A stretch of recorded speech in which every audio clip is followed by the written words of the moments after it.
In the profession of educating and caring for young children, things often seem hectic, fragmented, blurred.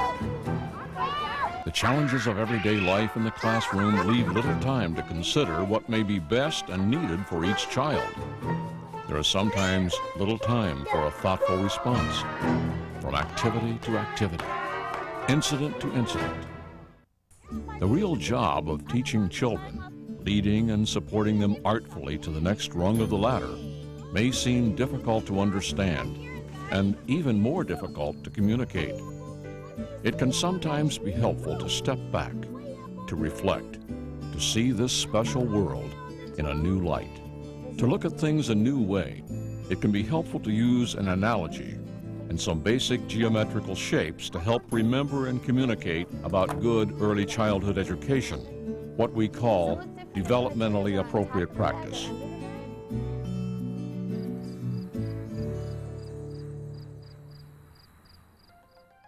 The natural world on our planet Earth is filled with growing things. All living things develop in much the same predictable way as whole entities, with one aspect of development influencing the next, up and out, from simple to complex, in orderly sequences, with optimal times for certain types of development. In gardens all over the world, plants grow and develop in this same predictable or universal way, from seeds. At first, putting out tiny shoots, then leafing out, sprouting flowers and fruit that will ripen. There's a paradox here. While all living things develop in universal ways, each is also developing in a unique pattern as well. A pattern like all others and unlike all others at the same time. Rates of development vary from plant to plant until each becomes distinctly individual. One tomato plant may produce many tomatoes, some of which will ripen and turn red. Another may produce only a few tomatoes that stay green forever. Some plants reach for the sun more quickly and strongly because of both genetics and environment.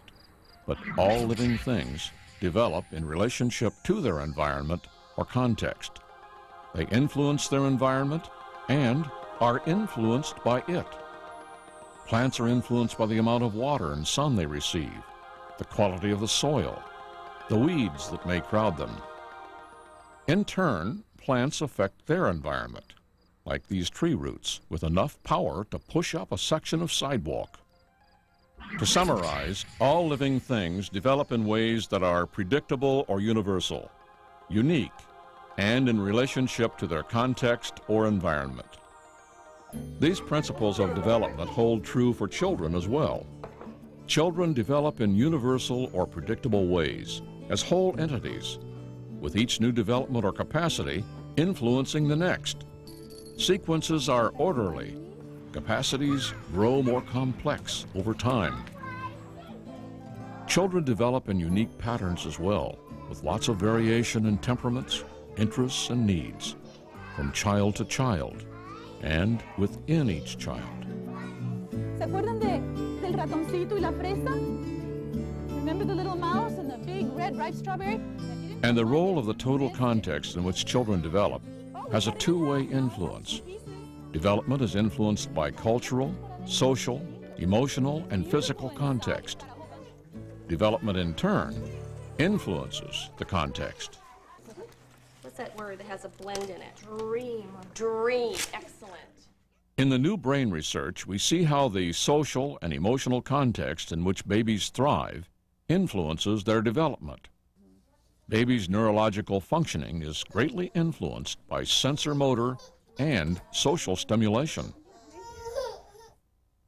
In the garden, whether it's in the city or the country, plants develop best under the care of attentive, interested, consistent, and involved gardeners.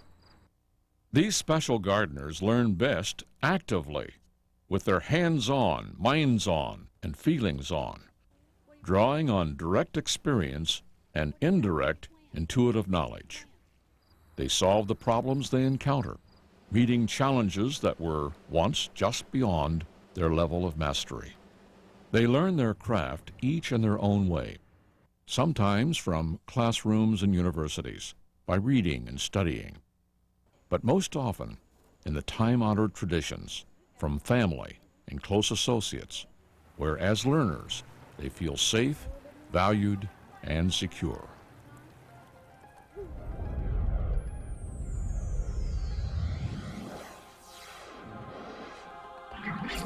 In the early childhood setting, learning is most effective when it is active, hands, minds, and feelings on. It is most effective when it is meaningful, solving personal challenges just beyond. And it is most effective when it takes place within nurturing relationships. In community gardens in urban and rural America, neighbors, co-workers, friends, and professional gardeners come together to create new productive places. In coming together as partners with a shared purpose, new issues will arise, and with them, the need for new skills.